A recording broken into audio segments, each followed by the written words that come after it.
السلام عليكم ورحمة الله وبركاته أعزائي متابعين قناة سعودي بروجرامر، أهلا وسهلا فيكم. أهلا وسهلا بالمشتركين وأهلا وسهلا بالزوار الجدد، حياكم الله. القناة قناتكم معمولة من أجلكم طبعا.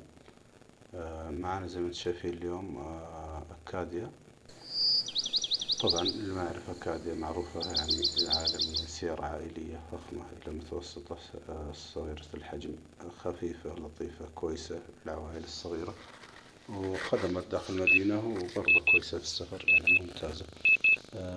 المشكلة اليوم جاني صاحب السيارة وقال لي أنا غيرت جير، وبعد ما غيرت الجير ما اشتغل موتر، رفض يشتغل، رفض يعطي سلف، رفض يدق كرنك. حتى زي ما انتم شايفين نتيجة الفحص معانا انه الموتر ما في استجابة لا من كمبيوتر الجير ولا كمبيوتر الماكينة ولا من الكنترول بدي.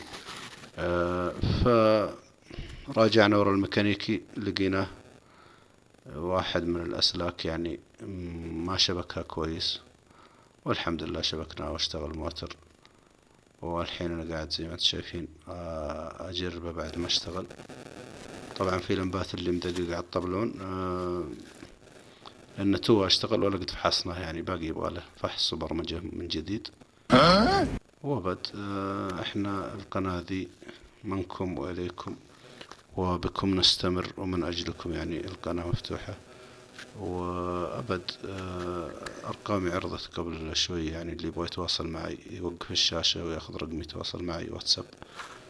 والله يحييكم في وقت أي استفسار أي هذا احنا جاهزين. وأبد احنا نعرض مشكلة ونعرض الحل، وإن شاء الله نكون وفقنا في إفادتكم، وإن شاء الله نشوفكم في فيديو قادم. السلام عليكم ورحمة الله وبركاته، إلى اللقاء.